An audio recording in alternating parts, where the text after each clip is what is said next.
Presenting one of the oldest iconic weapons back in the 80s and 90s action movies. This is the MP5K. One of the most iconic weapons you see in a lot of movies back then, in which involves like Terminator, The Matrix, that one film that I forgot that Steven Seagal was in. It was the weapon that everyone dreamed to have. Everyone wanted an acquired taste of what that weapon would feel like in their own hands. We have alternatives like the airsoft ones that are actually very, very expensive for us to even buy because nowadays our economy is dead. Taking a look at this weapon over here that I have and I currently had bought, unfortunately, yes, I understand. I should have bought this. You know, I should have bought the Squid Games one because it was the MP5, like the. But nope, I have the compact one, the really small one that's a bit to put a battery on. Of course, I'll give you the unfiltered truth of before you buy with this gun. Having the gun on my hand feels really nice. It feels really, really nice. But the only problem was that it was a bit too light on my taste. But, you know, having it too light is actually a good thing. And not having the thing too heavy would actually get you to lots of places better. So far, this would be one of the weapons that you'd like to have because most of the time, it's just speedball, right? Well, I hate to break it to you, but I'll give you the rest of the video's honest truth, okay? Of course, you have the standard parts that you get through unboxing. When I got my shipping, of course, I did not have my magazine. The magazine was missing. I had to actually contact. And after getting the magazine, like I said with my other video that imploded, now exploded or imploded, oh, for fuck's sake. We got it fixed in round 2. We had to make a round 2 to fix this thing. Thanks to our gunsmith. So far, this version has the programmable MOSFET. The one without the MOSFET costs around 3,400, 3,500 maybe with shipping.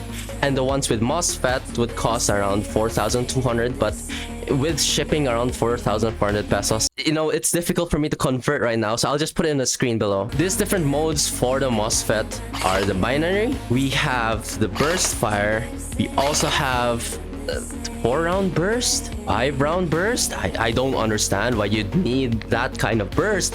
I mean, yeah, why don't you just go full auto at this point? And I forgot to mention, as for the naming convention, they usually say it as an MP5 Handgrip with MOSFET or MP5 Handgrip.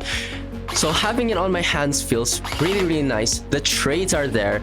It is an all-nylon construction with metal ladder tube, and there are lots of metal parts as well, which is pretty much the one that handles the gun, the select fire switch, the ambidextrous one, and the other things that are in there that are like very small details, and of course the buttstock. So far as you stick it in, stick the magazine in, it does not have a manual prime. It only has the programmable MOSFET for it. Of course, as you can see, the magazine is very, very small. You would rather have a drum mag on this thing. And so far that I have tested it, it's pretty accurate, up very close, 3 meters, 5 meters, even 10 meters. It was actually pretty accurate. As far as got it 20 meters, of course, with its in-built hop-up system, the hop-up was actually doing its job really, really well. Even it looks like it's aligned in the opposite side. It's supposed to be. It is a beauty though. I'll give it that. It is such a beauty. Like, look at that. The gun is just too good to sound like it. I was able to actually go through around 220 to 240 FPS. Do I recommend this blaster? Definitely not. I do not really recommend this for people who are starting to play. If I were you, I do recommend an AR platform, which is like the M4, 416, the ones that you could fit the magazines of other people into yours as well. The reason why is that having this would actually be a painful time for you once you run out of mags. You cannot ask people to, hey, I'm out. I need one.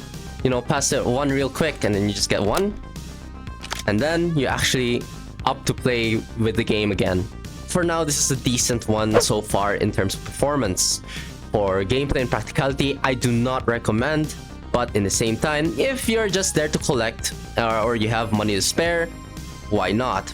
I would still recommend you having your first blaster as an AR platform once with a lot of people that are able to play with you on the same.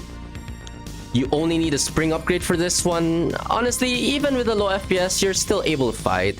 So yeah, this is my quick reviews on the MP5K. And of course, if you wanted to rent one, if you are in Cebu and you are here to try out gel blasters or try out, you know, gel soft in general, you are very, very welcome to message me or to put your comments down below that you're living here and ask me if you wanted to rent, because of course I am very ready for people who are wanting to rent.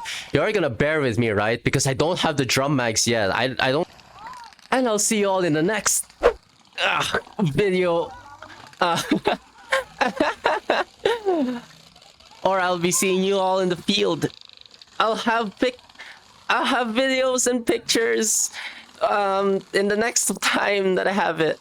But of course, I will also give a review on the Jingji SLR V5. Thank you, everyone. I'll see you. Sige, layat!